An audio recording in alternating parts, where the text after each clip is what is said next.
Hello, and welcome to Castle of Horror, the show dedicated to horror movies and awesomeness. This week we look at the 1978 film Martin, directed by George Romero. Bear in mind, if you haven't seen today's movie, we're going to be talking about it from the perspective of horror fans who have seen it, so warning, spoilers ahead. From Denver, Colorado, I'm your host, Jason Henderson, author of the upcoming Young Captain Nemo series from Fievel and Friends Macmillan Books. With me from Austin is Tony Salvaggio, tech director at Rooster Teeth Studios, lead singer and bassist of the band Deserts of Mars, and lead guitarist of the band Rise from Fire. Say hello, Tony. Howdy. Howdy. Also in Austin is Mr. What was that noise? I think that's my table. You cut that out if you want. That's my gong. I'm gonna introduce myself that way all the time. It was this spectacular clap. Boom. All right. Also in Austin is Mr. Drew Edwards, editor-in-chief of HorrorMovies.net, writer for Rockabilly Online, and creator and writer of the long-running comic Halloween Man. Say hello, Drew. Hello, baby. Hello. Clappa, clappa. And finally, also in Denver, as always, color the one and only attorney Julia Guzman of Guzman Immigration of Denver. She's also a member of the improv a cappella vocal group In Harmony's Way. Say hello, Julia. Hello. Hello. Okay. Martin, I really loved that though. I said, hello, Tony. He goes, hello, and there was this Zeus-like thunderclap. Boom. Okay. Martin is a 1978 American horror film written and directed by George Romero. It stars John Amplis, 27, but looking like and portraying a teenager named Martin, who may or may not be a vampire, but is definitely a serial rapist and murderer. Martin. This is one that we are doing because we wanted to pay some homage to George Romero, who we lost very recently.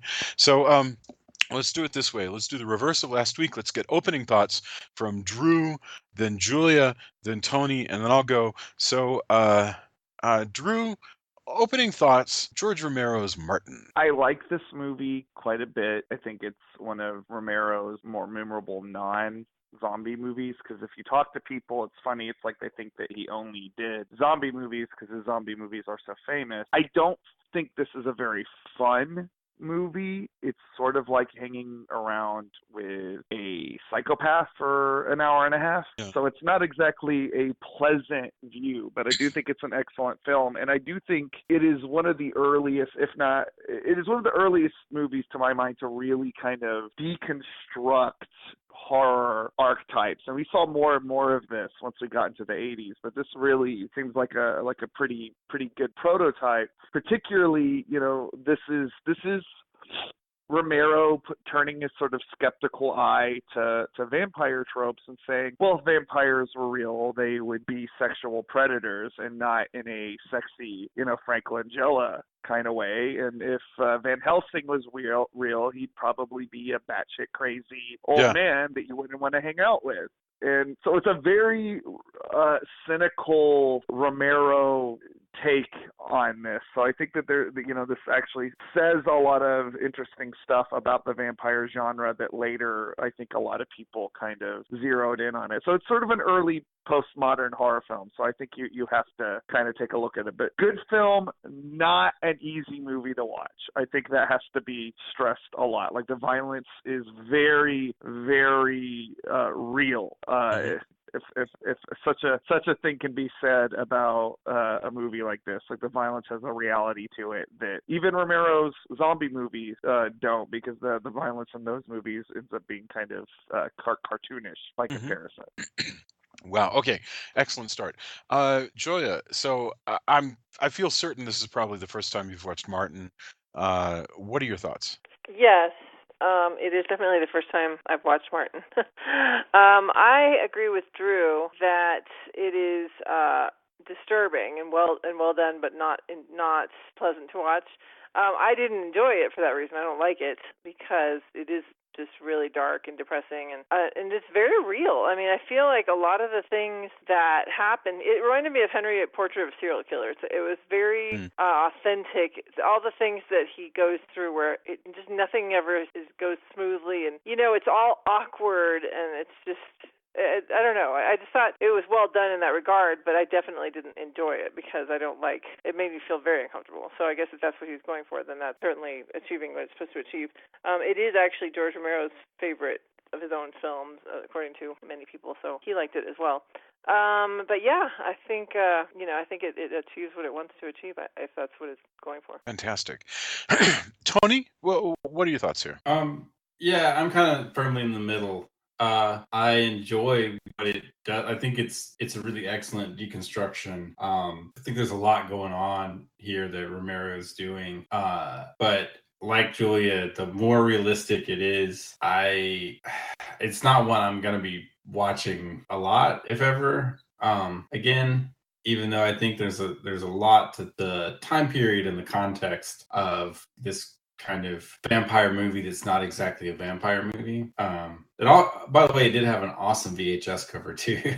Oh yeah. It always caught my eye at the video store. It's disturbing and done really well. Like, he does a lot of things that shoots very realistically. I think it's a great piece of history, but not one I enjoy going back to, I guess. That makes sense. No, understood. For my part, I really did. I'm glad that we chose this movie, mainly because we've already done a couple Romero zombie pictures. It was, to me, a Romero movie that we wanted to do. I really wanted to do either this, which I had never had occasion to see, or Season of the Witch, which I definitely have. Those two movies are definitely of a piece. They're horror tinged films where Romero is basically doing these very interesting, dark little takes on American life. And, both of them take place in and around the suburbs and the cities, among the middle class and the working class of his native Pennsylvania. And I love the way that this movie, and Season of the Witch as well, I love the way that this movie just observes the town, observes the way these people live and what their houses look like and what the grocery stores and all of that. I'm with Joya about the way it's very much like Henry Portrait of a Serial Killer. I like this movie a lot. I'm totally with you that, having said that, it's not like I would watch this movie over and over again.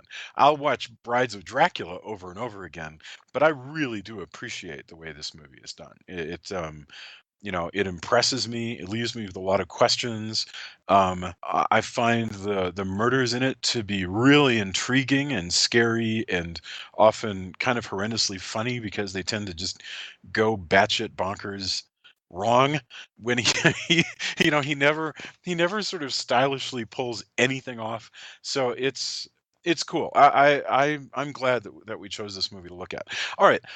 Rather than work our way through the entire plot, what I think would be worthwhile, I'll explain really quickly what the movie is basically about, and then I want to get straight up to the question of is Martin in fact a vampire? So here's the deal.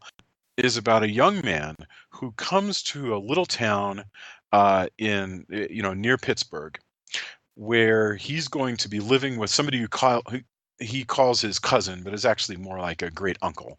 He's going to live in this little house in a little town in Pennsylvania, where his uncle runs a grocery store. And we see early on and throughout the entire film that Martin, who appears to be about 19 years old, although he's actually played by the nearly 30 John Amplas, who looks very, very young, he kills people. We open with him murdering a lady. And let's talk a little bit about that first killing, the thing that opens the whole movie. And then I want you guys to use that to segue into the question that I think is central to the whole film. Is Martin, in fact, a vampire? What is he? What is the truth? But Julia, because I know that you found it very, very emotional, but you're not so triggered that you can't talk about this. Tell us about the opening attack. Right. Well, He's on the train, and he has already targeted a woman that he wants to, assault and kill and rape and all that. And so he goes, he picks the lock into her room with he's got a syringe full of whatever drug he uses, and he's going to go in. So he opens the door, and as he's opening it, he fantasizes in black and white that she is in a beautiful gossamer nightgown, and she just opens her arms, and she looks beautiful and perfect in her bed, and everything's perfect. It beckons to him, and when he opens the door, instead there's just like anybody else's, because it's a sleeping car. Just like anybody else's hotel room or any other place that they would be sleeping, there's crap everywhere. And she's actually not there. She's in the bathroom. So the toilet flushes. She comes out. She's wearing a mask, like mud mask, and she's blowing her nose, and she's got a robe on. And it's nothing like his fantasy of her being all sexy and beautiful. And then she's shocked to see him, of course. And then he starts to try to rape her and also stab her with the needle, with the syringe. But like she's screaming, and it's awkward and it's horrible. And I was pretty annoyed about the screaming, because I felt like somebody would have come. Like, I don't know why nobody comes to see what's going on with the screaming, because she screams a lot. So I feel like that was a mistake on the part of the film. I think he should have immediately been able to quiet her so she wasn't screaming, because I think that's that just didn't make any sense to me. It kind of told me out. But the rest of it, like just the fact that it's such an awkward and awful scene where he can't overpower her because he's not physically bigger than her. So they're just kind of wrestling around, and she's screaming, and they're falling over, and he's telling her that it'll be fine once the medication kicks in. He always is very careful with the injections and everything. And it's just gruesome and awful as he proceeds to rape and then kill her in this train car. And it's just, it was like so upsetting to me, because you really could just see Jason and I were talking about whether or not we identify with this character. I don't identify with him at all. Like, there's no part of me that identifies with him. I always identify with the victim. But I think that's because I'm a female, whereas Jason said you can't help but be pulled in and identify with it. So I'll let him talk about that.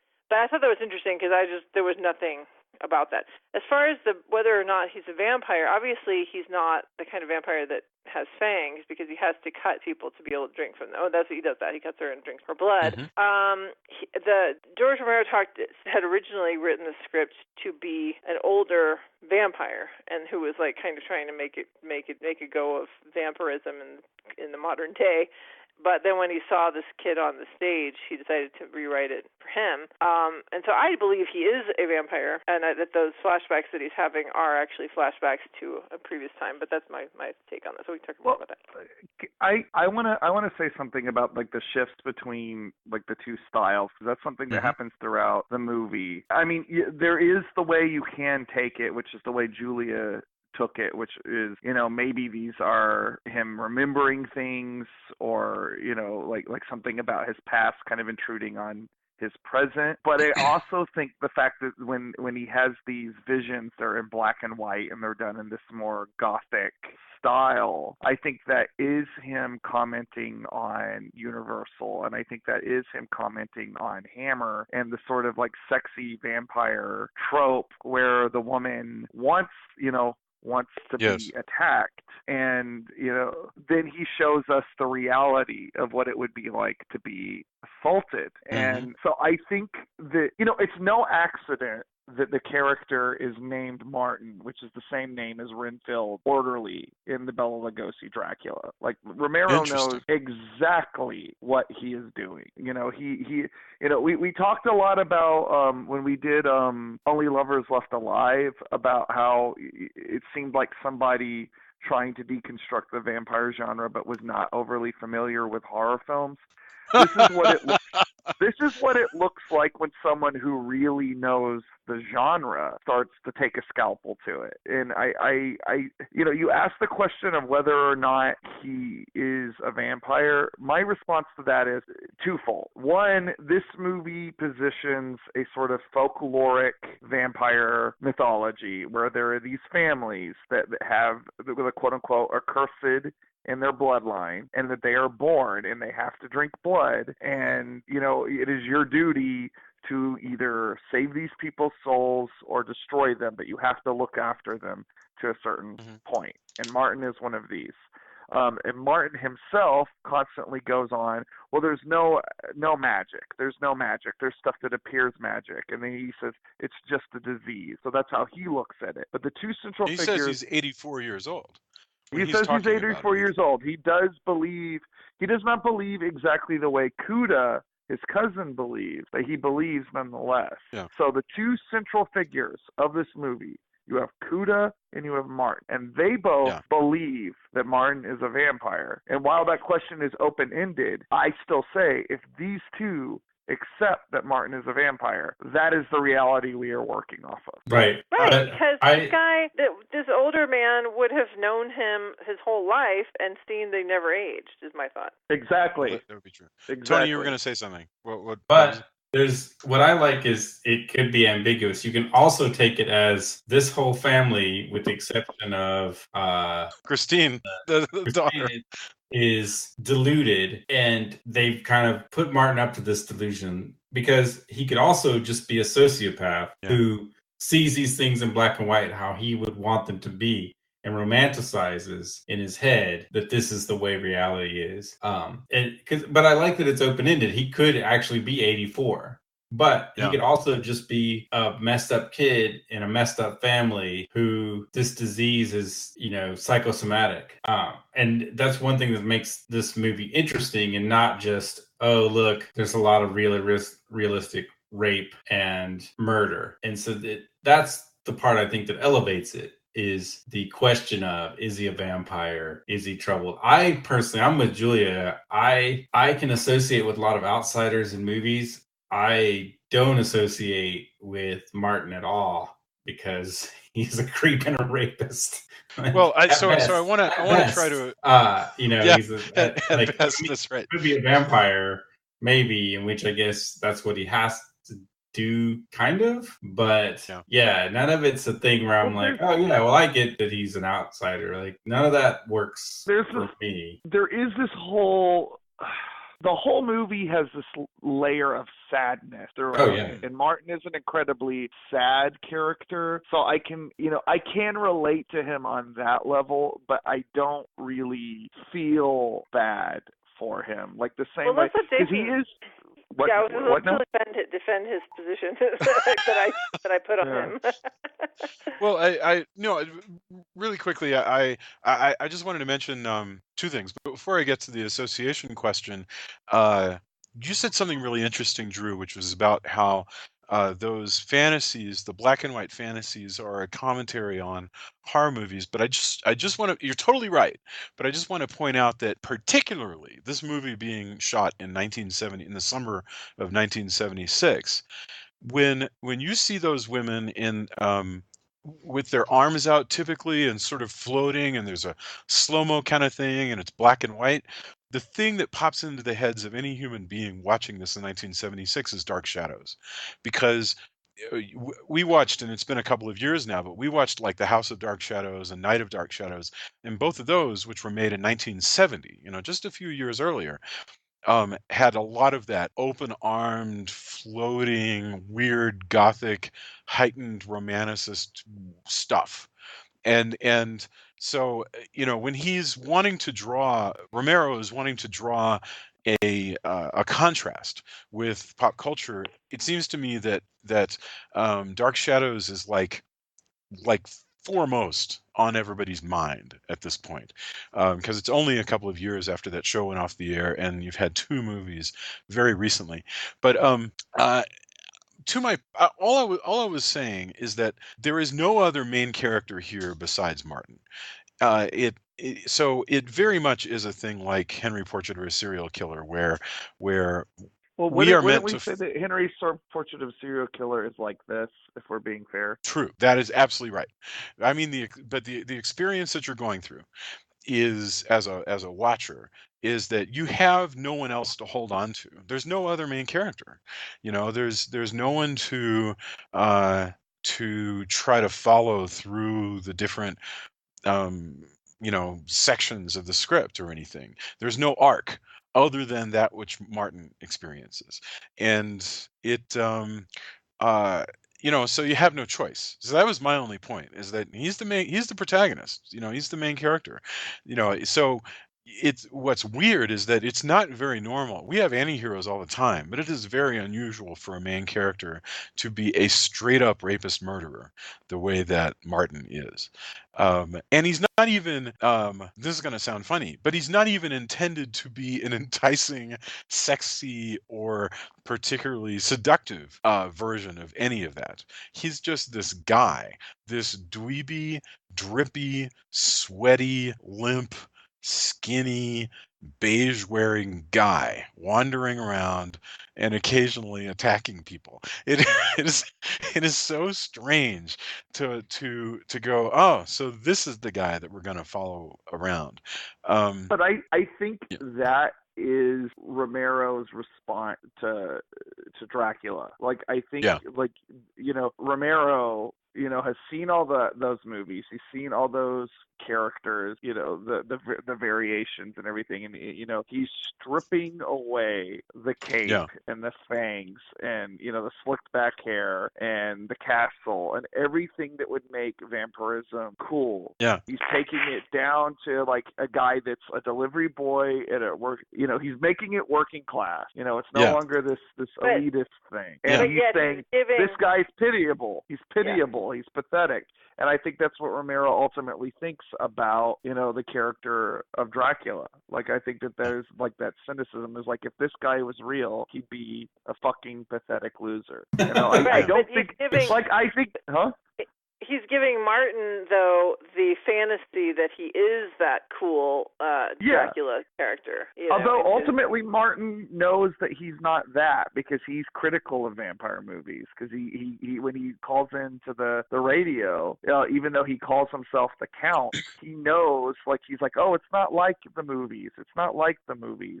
You have to be and yet, careful. in all of his memories and his fantasies, that is how it is. He's just like in the movies. Well, I mean, who would you rather be, this guy or Bela Lugosi? Who would you rather be, this guy or Christopher Lee? I mean, it's not Right. really a That's tough my point. debate. Yeah, that's my point. Is that even he thinks that he would like to be he would like for it to be like it is in the movies. Yeah, I think Yeah. he's even frustrated by that. Like, one of the things that struck me as the most realistic thing for an actual human, weak person, an actual human who in fact might be weak but also inclined to be abusive, is when he one recurring thing is he calls into this talk radio guy and just talks, and they love talking to him because he just talks openly about being a stalker and a vampire. But he says this interesting. He goes, all those movies are lies because you can't make women do anything. It is the weirdest. He goes, he's he's like, he's expressing, I wish I could just make women do stuff, but I can't. And that's fascinating to me. Oh, you know what else we watched? Come to think of it, that is around the same period? Count Yorga Vampire, baby. That was just a couple of years before this as well. I mean, we forget, but 1976, the early 1970s is kind of a hot period for some gothic vampires coming around. It's and as Drew, you pointed out Frank Langella, that's like 1 year after this. So that's still very much in people's minds. And Okay. I Okay. think that, like, I don't think you can have, like I said, I think Romero is ultimately saying something. You couldn't put all the scenes, which are essentially rape and murder scenes, in this without that being that critical eye.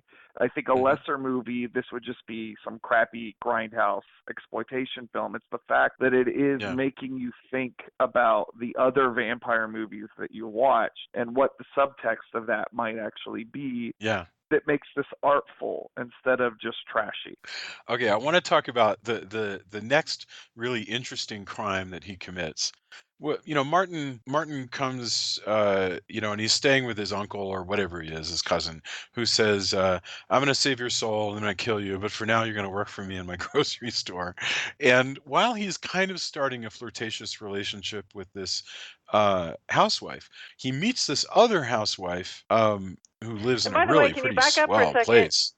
Back up for a second Yeah. and say, you got to say that the cousin thinks he is Nosferatu, and yet he's going to give him a job delivering groceries to the houses of housewives who are presumably home by themselves.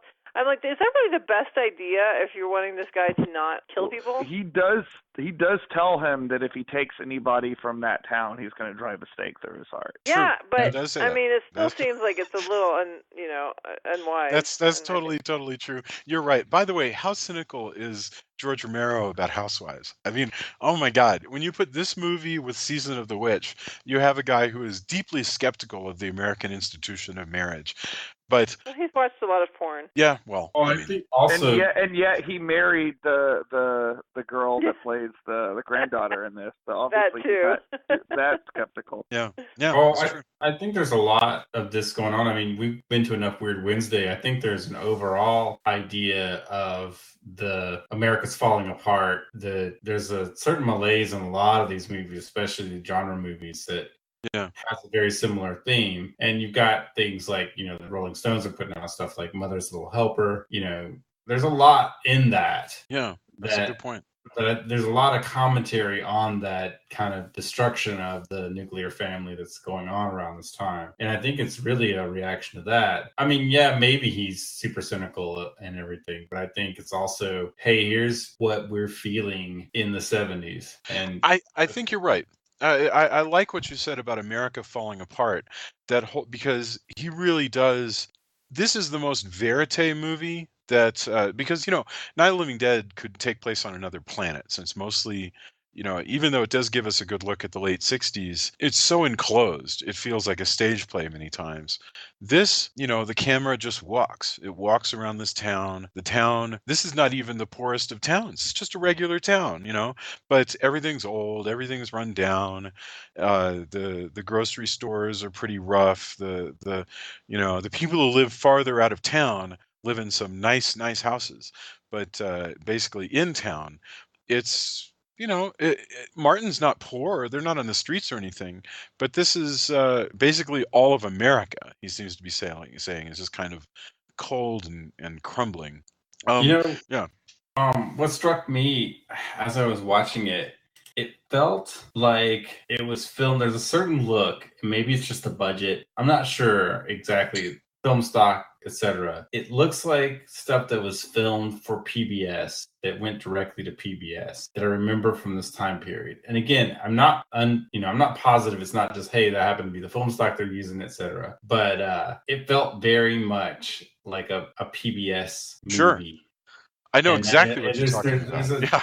There's a certain cast to things, the way light looks, the way shadows look, the way color looks. I don't know if that would make any sense for people who didn't grow up during that time period and would see, if you only had a few channels on your TV and you watched a bunch of stuff on PBS, but it really, really has that look. And I kept coming back to that as I was watching it. Yeah. Yeah, and therefore, if you had seen a lot of those things, these sort of, a lot of those documentaries that would be on about different things going on in neighborhoods and local corrupt party officials and whatever, walking around the neighborhoods, that grain, everything about it, and apparently the whole Eastern Seaboard is basically in damp fall all the time. I mean, it is never summer in these pictures. I think, therefore, then you would watch this movie and go, yeah, that's my neighborhood.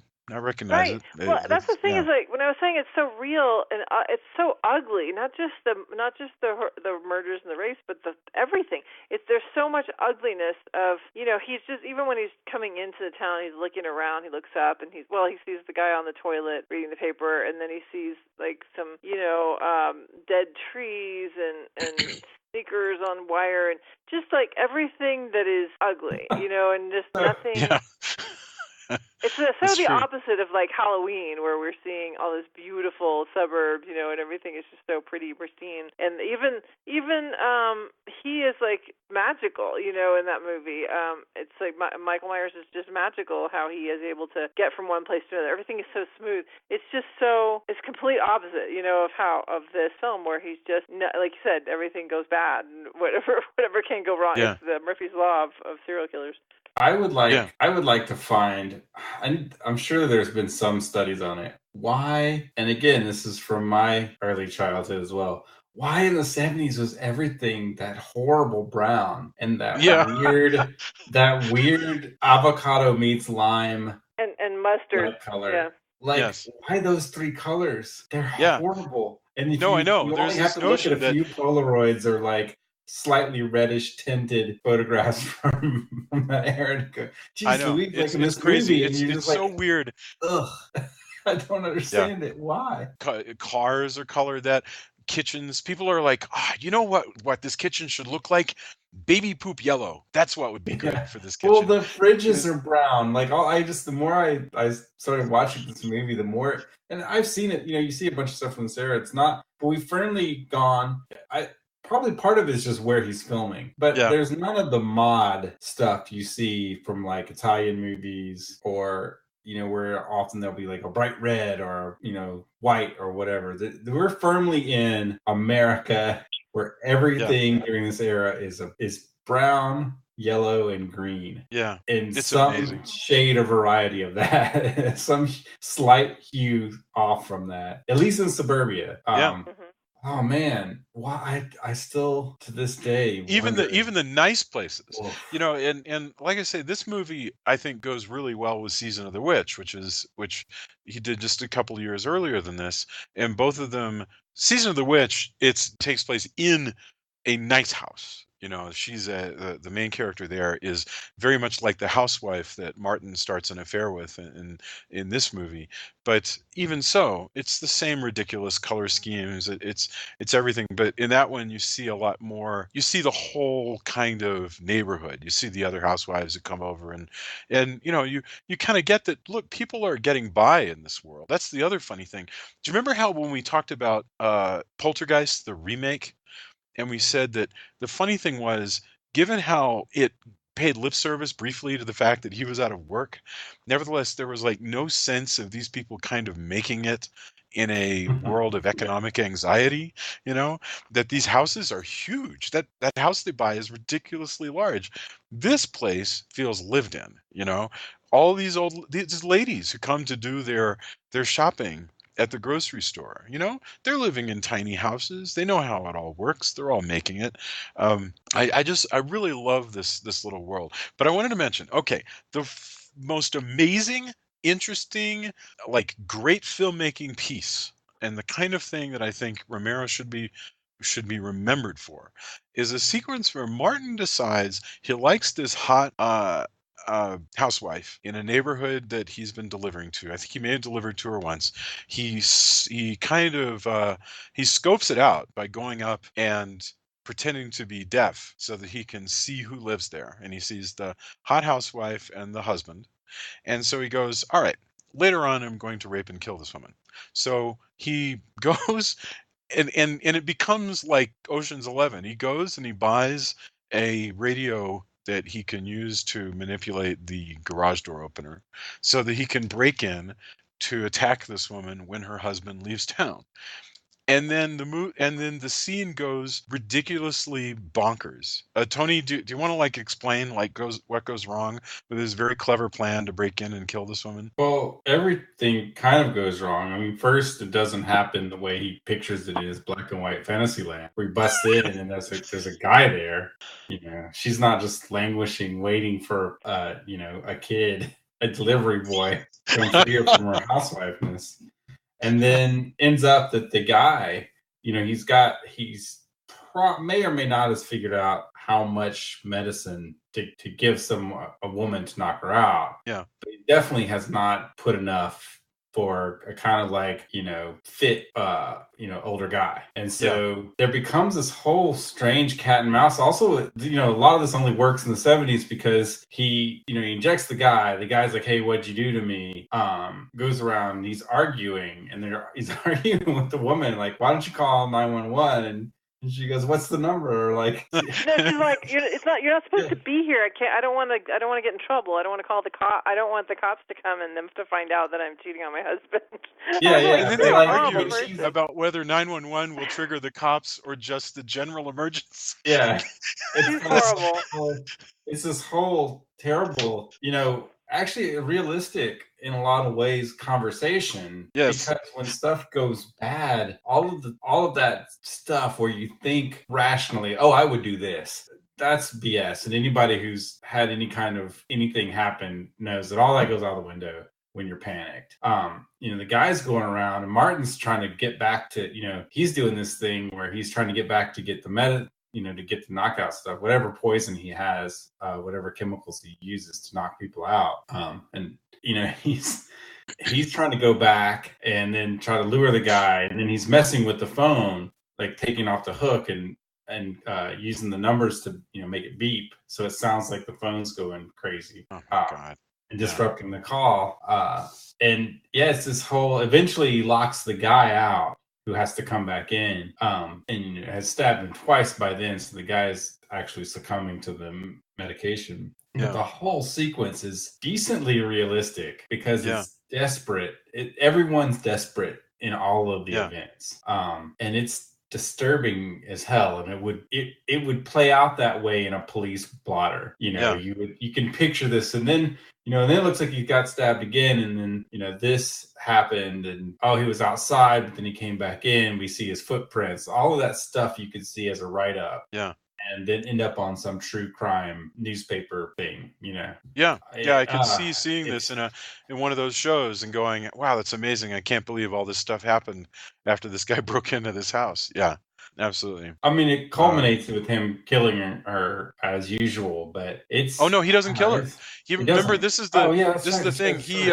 He is gonna kill her, but then when everything goes wrong, he's shocked to find that there is a lover there instead of her being by herself. And so when he winds up, he decides he's gonna kill the boyfriend, and he says something weird that I don't understand, but I'll take it for whatever it means, something to him. He goes, "Well, because there was other guy here, I can't kill you." I think that means there would be a witness who could finger me as the killer, but he ends up killing. Well, he kills the guy. Why it is that he can't kill her, unless there's something else, unless there's like this whole ritual that he feels he has to perform involving, raping her and bloodletting her and then killing her, and he can't do all that stuff, and so he's not gonna. I don't know. It's unclear to me. Right. He does knock her out. And he does. Yeah. Well, I guess that's part of why I lean towards more that maybe he's not a vampire, and maybe he is just a disturbed individual who's being enabled by his weirdo older cousin, uncle person. It's the family secret, but it's super disturbing. All right. We should lastly talk about what ends up leading to his demise, which is Martin starts a relationship with with a housewife who really seems to like him, and she's sort of she wants to entertain herself with this relationship, and he's a good listener because whatever, and she makes him into something that he's not. But that relationship starts. And we're tempted to think, well, maybe this is going to sort of settle him down. But in fact, the movie doesn't show us that. He does keep killing people, even though he's in this relationship with her. And then she's so despairing because it turns out that a love affair with Martin doesn't actually solve the various problems that are getting her down. And so she commits suicide. And it is that suicide, oddly enough, crazily enough, that leads to him, to his demise. Drew, why don't you explain to us what finally happens to Martin? Well, Martin comes across her body after he is actually murdered two vagrant for their very brutally. He drinks their blood with a broken beer bottle. It's one of the most disturbing images in the whole movie because it's so visceral. But when he calls into the radio show one more time and just like, I didn't do it, and I actually liked her, and he goes to sleep, and then the very next thing he wakes up to see his uncle in the craziest damn coat, I might add, standing above him with a wooden stake and a mallet, like straight out of a Hammer movie, and he proceeds to drive a stake through his chest. And then the movie's credits are very interesting. They're they do kind of make you think of Night of the Living Dead, because you have this radio chatter where everybody is talking about the Count, and you see Cuda working in this garden, and of course that we're to assume that this is where Martin has been laid to rest. And it's very easy to think that Cuda would go this far, because I mean, just earlier in the movie, he actually tries to have a priest perform an exorcism on him. So, like, Cuda, like, we go back into that debate of whether or not he's actually a vampire. Like, Cuda does actually believe there's something supernatural about Martin, and he thinks that he's totally justified in doing this. And it's by the way, the priest that he gets to do the exorcism is actually George Romero's father-in-law. George Romero himself shows up as a younger priest. I like that guy. Yeah. I like that priest. What's interesting is, I think this is where, if anybody is viewing this as an outsider, or like, I can relate to Martin, I can relate to being outsider. None of his family, despite the fact that supposedly they know he's a Nosferatu, etc., none of them understand what he could possibly be going through. And they both shun him while at the same time enable him, because they've decided, like a lot of dysfunctional families, that, well, he is family, so we should treat him with a certain amount of, hand-holding. But he's really out there, so we're also going to ostracize him. And I think that's where, if anybody could say, oh, I understand. They have this intervention where the intervention is a priest, and he's like, hey, so we want him to perform an exorcism on you.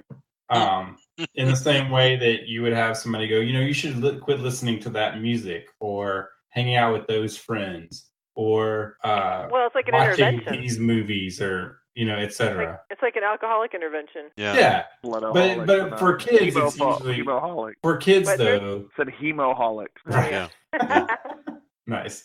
But for kids of that era, it would have been, I don't like the music you listen to. I don't think that you shouldn't watch these movies, stuff like that. And so that's kind of what it boils down to for that character. And I get that. And it says, Romero's really good about this kind of commentary. His satirical wit is fantastic across the board, up until his death, I think. Yeah. Even with some of the newer movies that aren't as popular, there's something there in each one of them. You just ended up having to dig a little deeper sometime. And I think this is no exception, actually. I think you also kind of hit on something about whether or not Martin is relatable. There is like something about that sort of alienness, like whether or not, obviously, what he is doing is horrible. You're going to feel removed from him and disgust towards him because of that. But who among us has not felt like a space alien? Who among us has not felt removed from other people at some point in their life? So, sure. If there is something that you can pity about Martin, it's that. I just think the reality the reality of the crime scenes kind of makes it harder to feel bad for him the same way you might feel bad about, say, the lead, the character in American Werewolf in London, which is a similar, although much more big budget deconstruction of universal monster trope. Well, plus his ultimate downfall is the fact that he did, despite his best interests, he shuns his relative who's he's like, no, you're cool. I don't care that we're related. For this housewife who he's extremely wary of, and he's also told not to kill her. So he's been kind of taking it slow and being very cautious. And the fact that he loves her, or at least cares for her in some way, is, when he does that, she kills herself, and he is blamed for it, which is, extremely tragic. But that's his ultimate downfall, is actually when he does care. And we've seen that trope a lot. But as someone who has some empathy, who maybe grew up again with the kind of, hey, I'm a space alien. Oh, it looks like I cared about this thing. Oh, then when things go wrong, you're usually way more susceptible to thinking everything sucks now because this one thing I thought was the thing I cared the most about also is messed up. Yeah. And the extent of making yourself vulnerable, sometimes the unfortunate way life works, sometimes we make ourselves vulnerable and there is no great reward. It doesn't turn out for the best. You actually do get kicked around. That's Absolutely. If this is metaphor, he takes risks. He makes himself vulnerable, and it turns out he gets kicked in the teeth even worse than he thought that he would. Um, that happens sometimes. It's amazing. Yeah.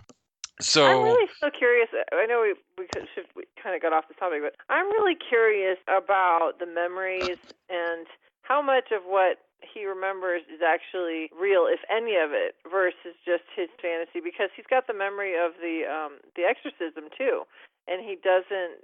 Like, obviously it didn't didn't work, but he's got a memory of an exorcism being in Latin, and I don't know if that's actually something that happened or if he's fantasizing that this weird kind of exorcism is actually like this romantic, Latin.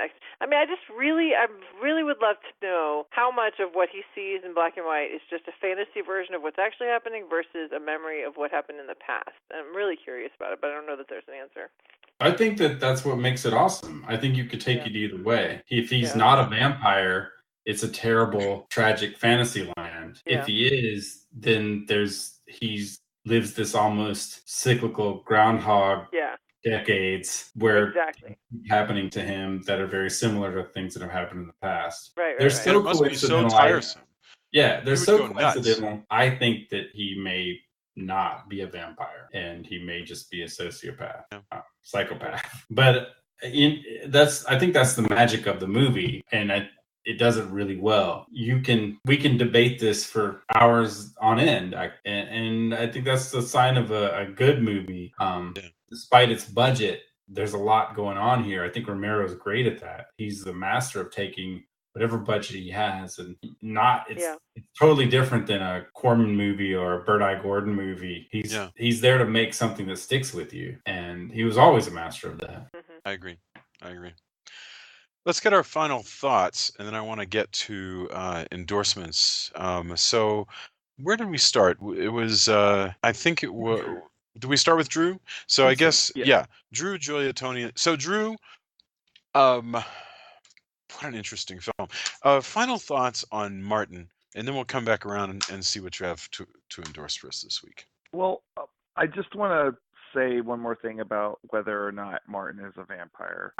Obviously Romero doesn't want us to have a definitive answer of that, and like Tony's saying, I think that is what makes ultimately this movie such a good conversation piece. I think this is probably my favorite non-zombie Romero movie. It's a coin toss between this and Creepshow. Creepshow's a little more fun, so I watch it more often, but I think this is a really good testament to how talented this guy was, and I'm glad that we took a moment as the year is winding down to really remember a type of our genre that we discuss every week on the show. I mean, Romero is his fingerprints on this genre they're going to last forever, and I just think that it was great that we were able to get in some kind of tribute. That's an excellent point. No, thank you very much. Julia, so final thoughts on Martin, but you're also welcome to say anything in general about George Romero. Well, I mean, we've watched a few of the films, and I think something that is true for most of them that I've seen is that they do leave you. They're very unsettling. You don't walk away from it just kind of. It's not like Chinese food where you're like, oh, that was satisfying, and then 5 minutes later you're like, wait, what? It's more. It sticks with you, and I think that's going to be the case for this film. This is not a film I'm going to forget watching, which it's saying a lot because I forget most of the films that we watch for this podcast. It's like, did we see that already? And so I do think that it'll stick with me. It's very thought-provoking and disturbing. But like I said, it was not something I enjoyed watching, which doesn't, mean it's not good. It just means it's not my kind of film that I want to spend my weekend on. So, yeah. Absolutely. Excellent. Tony, what are your thoughts? I think it's a really great film for everything that Romero was trying to do. He does a lot with the budget. He does make you feel somewhat for Martin, despite the fact that you watch him brutally murder and rape throughout the movie. Yeah. The fact that he can even conjure up some sympathy says a lot for the writing and directing, and what he can bring out of the actors, and how good the guy who plays Martin actually is, bringing that. And playing a kid, being way older than high school kids, it really works. It is disturbing enough that Martin isn't going to be a film I put into regular rotation for sure. Especially, I've said it before, I tend to watch less and less realistic violence, and this is extremely realistic. I think any of these things you could have a version of them has probably been on some police blotter somewhere. Yeah. And that's what makes it, I think, harder. Maybe not as gross as something like perhaps Audition.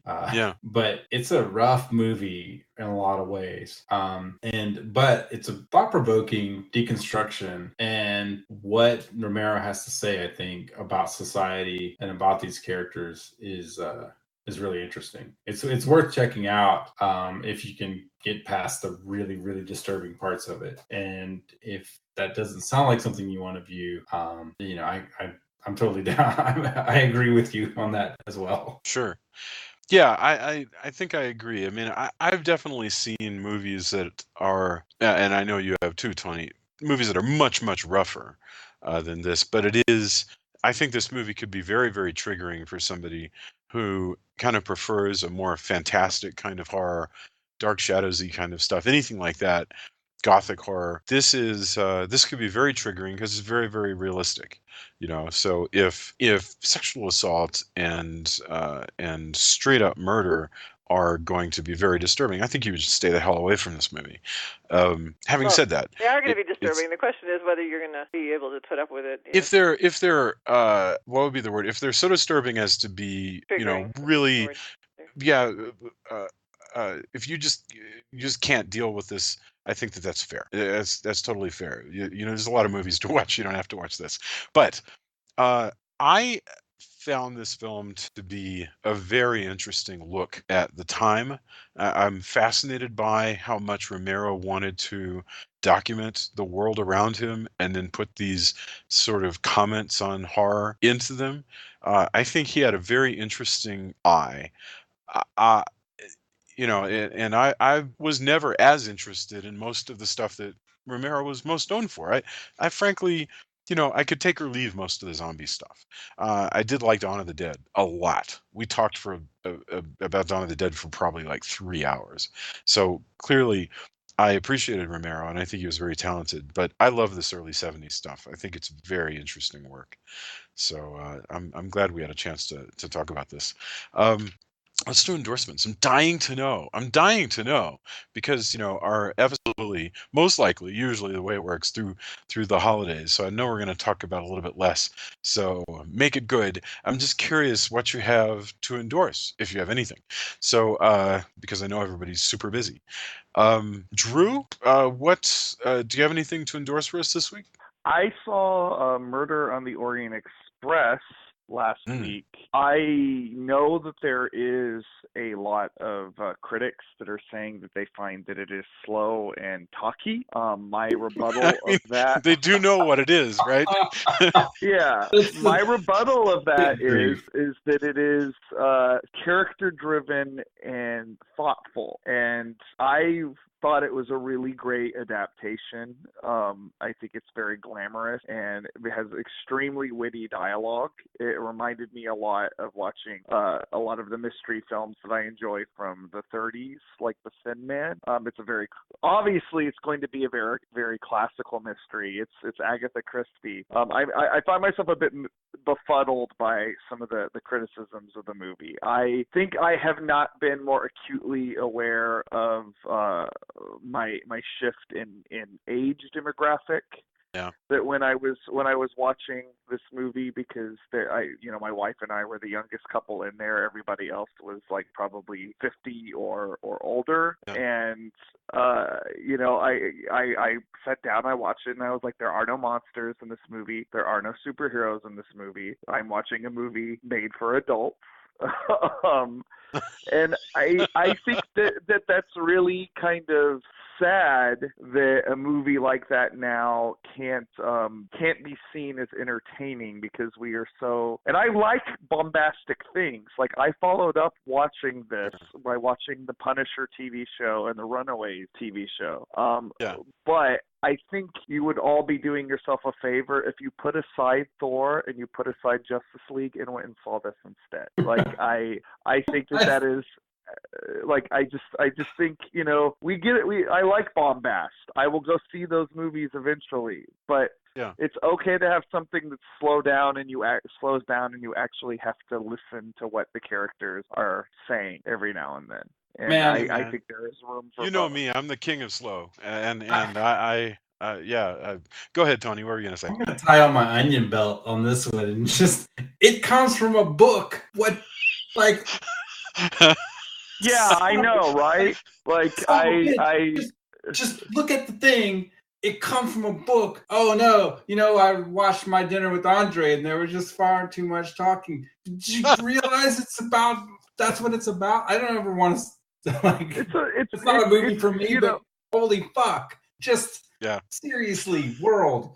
Like this is where we're at. Oh man. I'm glad I don't read reviews because I think I would just I don't know. I love reading film criticism. I think it's a dying art. Maybe we had a good run. Maybe we should just fall into the sun. I mean, maybe not for just this movie, but this idea, this discourse of, oh, it's too slow and talky. There was another movie that was an adaptation. Look at that. Like, read something. Good Lord. Yeah. Oh, I love film criticism. I think it's a dying art form because no one knows how to do it properly anymore. I post about that all the time on my Facebook. Well, that's what I'm talking about. Yeah, and this friend of mine opines that as well, by the way. And that's more of what I'm talking about. Like, just no one is objective anymore. But the movie, the end it's saying about this movie. This is a movie that fetishizes both intellect and wit, and we need far more movies like that. So, you know, movies that aren't just about biceps and explosions, even though I like those kinds of movies too. I'm done now. If it wasn't like right when this podcast was going on, I would go right now because I want to support a movie about intellect. It's just like as bombastic as it is, Jason and I talk about Science Ninja Team Gatchaman, which, by the way, is not talky. But I often think, like, the idea of science ninjas, I wish we had more science ninjas. Yes. Or something like that. And I agree, it's the idea of film criticism, unless, like, I have a good friend, Sean Smithson, and he's constantly opining when he sees a critic and he'll post it, and he goes off more than I do. Like, just read, get some kind of context, get some kind of history. I think what you're looking for is context. But for me, Tony, it's really the issue isn't the critics. It's not some person writing for the New Yorker that you have to worry about who won't understand the context of Murder on the Orient Express. It's somebody posts the trailer of Murder on the Orient Express on Facebook or on Twitter, and a bunch of morons, and I mean no disrespect if your friends are morons, but a bunch of morons post, I don't know, this seems to just have a bunch of people talking. That's stupid. Those people are idiots. I don't even know how else to say it. Look, I want to do. If you're just into visuals, the train is a character in this movie. The clothes are characters in this movie. There are beautiful things in this movie that if if visuals are your thing, there's still stuff that play to that. It's just not constantly like bopping around like a kid that has just taken. Well, here's the thing. Is there in fact a place? Here's my question. Is there really a place? And I think the answer is yes. For movies that create different moods than the ones that are the prime, like the main mood of a big hit film today is of constant frenetic stimulation. Whether it's a brilliant like comedic superhero thing like Thor Ragnarok or whatever, you're stimulated all the time. But there's a lot of movies that we've watched, the four of us, things like I Walked with a Zombie, or we talked a little while ago about Disappearance at Hanging Rock, or whatever. And those movies create different moods, sometimes of like unease or sometimes of sleepiness. And it can actually be good for, and I'm not saying that Express does this, but I mean where a film literally is doing what it's supposed to be doing and what it's creating is a sensation of dreaming. That is something that you need a little bit of sophistication to be able to recognize that the art is doing that on purpose. Well, And yeah, when you're go ahead. talking about a mystery, a Yeah. movie where you have to like actually listen to the dialogue and Yes. like try to work it out through your own brain, it's actually supposed to be kind of an exercise Yeah. in thinking. You're trying to solve the mystery while the detective is trying to solve the mystery. That's what it's supposed to be doing. Like, Yeah. I don't talk about this a lot, but I really love a good mystery. Like I Sure. used to work in a mystery bookstore. Like it when I was, I went through a phase where like 99% of the books I read were detective books. Like, I'm kind of out of that phase, but I have a lot of affection for that genre. And so I feel like when I was reading a lot of these reviews and seeing like comments about this film, I was like, you just don't get this genre. Yeah. Like, and I hate being that guy because like I'm not trying to play like gatekeeper or whatever, like, but like this is Murder on the Orient Express. This is one of the archetypical mystery stories. Well, With one of the like it's just astounding to me. again, I just you hope that people who are going to critique have, and maybe it's dying out, context Yeah. and an understanding about what they're critiquing. To me, when Yeah. you say that, although I have figured out how to fix this, I haven't seen the movie, but if you want to bring it back around to the modern era, when they do the reveal of what the mystery, to solve the crime, what you do is you make sure to go in slow-mo and go, wop, wop, wop, wop, wop, wop, and cut it like that. And you'll totally bring people back in, and they're going, oh, well, it was really good until the end. They did the reveal, and then, and then we'll totally solve it, and they'll be back for that. That's Here's totally here's how to fix it. I want to say something to this. I think that we spend a lot of our lives wishing everyone else was into the stuff we're into, and we just kind of have to accept that not everybody's into the same things. So a very it's valid fine point. to say, I love mysteries. I love movies that are true to the novel. I love to read novels or whatever. But if somebody else doesn't want to go to the theater to see those things, I think that's fine. Now, I do agree that if you're going to write, if you're going to write if you're going to be a critic and write an article, then you should be a person who appreciates the genre if you're going to get into the genre. But I say that being a person who's really not into horror movies, and I'm critiquing horror movies, so I guess I'm kind of a hypocrite. But that's the thing. So I think I did not see the film yet. I'm definitely planning to see it. I'm looking forward to it. There's some deviations from the novel, just FYI. I'm sure. I'm just saying, I'm looking forward to it because I like that kind of thing. But I wouldn't fault somebody who doesn't like. I wouldn't say if you don't like a mystery, go see it anyway, because you're not going to enjoy yourself. Rather, I would think just go see what you'll enjoy. We tend to, and this is like I say, this is an exception because I'm going to see it, but we tend to not see the slower, talky kind of pictures in the theater because you're spending so much money to go to the theater that we kind of save that for the movies that are visually bombastic, like you said, huge. But I'm movies. saying this does have visuals that are worth seeing. Yeah, and so we will. Yeah, we'll see it anyway. Beautiful movie. We're just excited to see it, but we haven't yet. But I do tend to favor the superhero films and the Star Wars type films in the theater more than the others. That being said, we went and saw this weekend Coco, which is the Disney film about the Day of the Dead.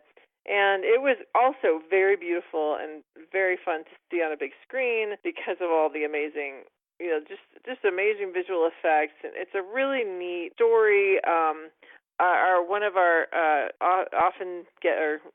frequent guest podcasters, if you will, David Bowles is an expert on all things Mexican culture, and so he had a lot to say about what is true about this film and what is not as much, but he really liked it. He says, however, that people in Mexico and in Mexican communities in Texas and other places are furious that they stuck this Frozen short in front of the movie Oh yes. because they said, that people are going to see their culture and instead they're forced to watch, Northern Europeans celebrate the holidays. But we personally loved the short as well because it's a really heartwarming story about how family is what you make it, and so. I thought it was lovely, but I totally respect that there are people who are like, they could have done something that was also culturally, appropriate for the people that they're trying to reach with this. I don't know. But anyway, it was really neat, and I definitely recommend it. The matriarch of the family, because a lot of the characters are actually ancestors, they're ghosts or skeletons. And anyway, the matriarch ancestor reminded me so much of my grandmother because she's just this badass businesswoman who just took adversity and just went, screw you, I'm gonna make a life that's gonna be worth worth emulating and everything. And so her whole family basically takes after her, and it's really interesting story as far as that goes. Lots of beautiful music and neat concepts. So I love that. That's one of my endorsements. The other endorsement I have is a re-endorsement of something I had endorsed earlier that I want everybody to come back to if they haven't been. And that's that Dear David story on Twitter, which is scary as hell. It's just so scary. It's such a great story. And as people have been saying, I've been reading some articles about it, people are saying either this guy is the most brilliant storyteller ever or his life is scary as hell, and I have to agree with that because it's terrifying. So if you haven't, or if you did look at it when I recommended it back a couple months ago, but you haven't looked at it since, go back and look at the Dear David Twitter story because it's fascinating. Awesome. So that's mine.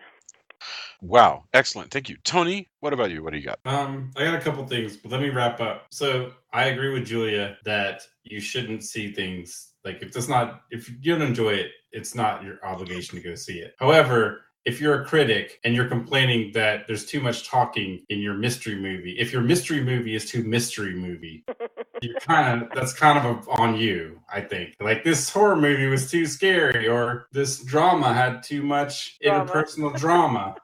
Like, come on. Yeah. Although I have heard really awesome things about Coco, and most of my friends, a bunch of my friends actually went to go see it in Spanish, which I thought was really cool and they really, really enjoyed that there was representation, that it felt like family that they knew. All of this sounds like they did it out of the park. I have seen nothing but good stuff, except many, many, many friends of mine have also gone, why do I have to watch this crap short? Like, yeah. Come on, people. And they also pointed out that the Pixar shorts are good, where Disney shorts tend to not be as good. And that's what they were also rallying against. Although doesn't that sound a little convenient? I mean, I've been running into hipster Pixar fanboys for 20 years now. And yeah, they hate Disney and they love Pixar, and all of this just seems so bizarre to me. Like at a distance, it reminds me of sometimes you wander into like a jazz video on the internet, and you'll find people in the comment section arguing amongst themselves about who played a better version of Stolen Moments, and you're like, you guys are arguing about jazz on the internet. Nobody else cares. And I always feel that way whenever Pixar people start beating up on Disney. But so you're not wrong. However, the people I'm talking about actually were legit. They like both. Okay. And I mean, one friend of mine actually learned English through Disney videos. Like he loves Disney, right? This felt very egregious to him. And okay, no, fair, yeah, and I can totally see that. As you know, as I've rallied that you should be more, read more, etc. Both of my endorsements this week are actually video games. So you can call me a hypocrite or whatever. However, the two that I've seen, because they were on sale, I'm late to the game for a game called Horizon Zero Dawn, and the expansion pack just came out. But it is a post-apocalyptic world where some kind of apocalypse has happened. Tribalism is back, complete with wooden forts and dreadlocks and tribal face painting. But you're fighting robots. Robot horses, robot ostriches, robot cats so far, like saber-tooth tiger kind of thing. So it's as if you're in a caveman movie, except you're fighting robots. And the cinematics are fantastic. I've been playing so much of it over the long weekend. I totally swept up. Awesome female protagonist, really good dialogue. The people who made Horizon, they knocked it out of the park. The other one that's on sale for half off was Yakuza 0, which is the latest of the Yakuza games. And if you've ever just wanted to be in a crime drama as the bad guy, even doing the mundane stuff, collecting money and, enforcing your turf when young punks come in and want to extort people and they're the people you should be extorting. All that kind of stuff. You can spend hours and hours working your way up the Yakuza ladder. It's actually pretty good if you want to basically come home from your day job and work a crime ring job. Which it's not for everyone, but I thought I got a recommendation. Like I said, it was half off this weekend on a sale, like a Black Friday digital sale, which I think is still good. But that's what but Horizon, hands down. Jason, if you get a chance to look at it, I know, as a writer who works on video games, if you want to see how to intro a game, find a video at least of a Let's Play and watch like the first, hour or so. And they really put you there. It's pretty fantastic. Wonderful. Wow. This has all been really good stuff. All right. My endorsement actually are one thing that is very current and one thing that is current if you have a Kindle, but has been around for a while. So I've been reading, and I'm not finished reading it, but I've certainly read enough to endorse it. The book Julia, no relation to my lovely wife, Julia. The book Julia by Peter Straub. This is a horror book that Peter Straub wrote back in 1975, and it is just a fantastic gothic ghost story about this woman who's grieving the loss of her daughter, who moves into a big old house and soon has to solve a ghost mystery, and it's scary. If it's anything like the movie, I'm already spoiled for some of the story, but there is in fact a film that goes by several names starring Mia Farrow called The Haunting of Julia, or a couple other things. But Julia by Peter Straub. I'm reading that. Also, there's a podcast that you should check out, especially if you're into music.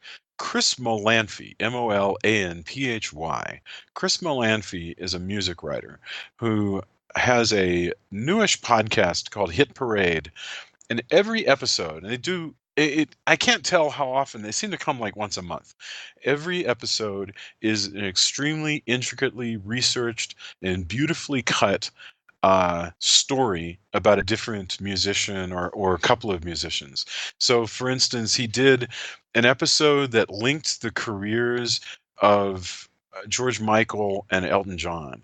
And he did an episode about the linkages between Tom Petty and Prince, and another episode about the history of the charity mega single. The big, singles where all the stars would get together and sing for some charity or another. They are brilliant. They're clever.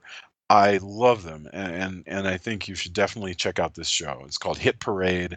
It's a podcast, and it just picks a particular music topic and just follows it and plays like clips of different songs if you want to hear like I think one of my favorite one traced the song Red Red Wine, which is, I have to admit, not a song that I ever gave much thought to. But it was like, how did this song become a number one hit? And Red Red Wine, I learned, even though it's the UB40 single that had kind of a reggae sound, it was actually originally a Neil Diamond pop song from the 1960s that didn't go anywhere. And then it got covered by a reggae group from the UK, I believe, in a couple years later, and then UB40 covered the reggae version and then had a hit with the reggae version. And then he takes that and he goes off to talk about a whole bunch of other songs just like that, where the song kind of goes nowhere and then somebody like does something with it and it takes off. Cool stuff. So it's the Hit Parade. I recommend that. So yeah. I forgot one thing that I would be remiss Yeah. about music. So, if you are in Austin or if you are around and you listen to this podcast locally, Rise from Fire, my wife and I's band, has our CD release party this coming up weekend, December 2nd, which is also Drew and I will be at a Comic-Con in Round Rock as well. Oh my gosh. So it's straight from the Round Rock Comic-Con to our CD release party in Pflugerville. I'll post the event if anybody wants to come check us out. But yeah, so after all of these years having met, because Ray and I met, and then not too long after that, I think I met Jason. So it's taken all this time to finally get a CD out. But here we are. Oh, I wish I could go to this release party. Well, I'll be there in spirit, and I really, it sounds fantastic. I'm sorry that I'll miss it. God, darn it. You should like float like a camera just around the place and have people talk to it. And actually, yeah, you should live stream the party. Yeah, just live stream it if we can. I'll have to see if we can do that. Actually, that'd be interesting. It's not a bad idea at all. Oh, Curse of Osiris. I wrote for the Destiny 2 expansion pack Curse of Osiris, and that's out in like 10 days. So, so everybody at work will be playing that. So that's awesome. So, okay. Gosh, I'm so excited that we had a chance to talk about Martin. You know, having taken a couple of weeks off, it gets tough during the holidays. But if we're going to talk about anything, Martin is definitely a good one. Also, if you're listening, Tony and I will also be recording an interview this week with one of the executives from Shout Factory TV and find out what they're all about. I can't wait for that conversation. It's going to be awesome. If you're listening and you're enjoying the show, leave reviews, leave comments on the Facebook page, come like the Facebook page, let us know what you think, and we totally want to hear more recommendations. We've got some stuff coming up after the holidays that's actually completely based on recommendations from listeners, and we love doing that. So thank you, everybody. Have a fantastic evening, and we can't wait to talk to you again. We'll see you on the page. Bye, everybody. Good night. Bye. Bye.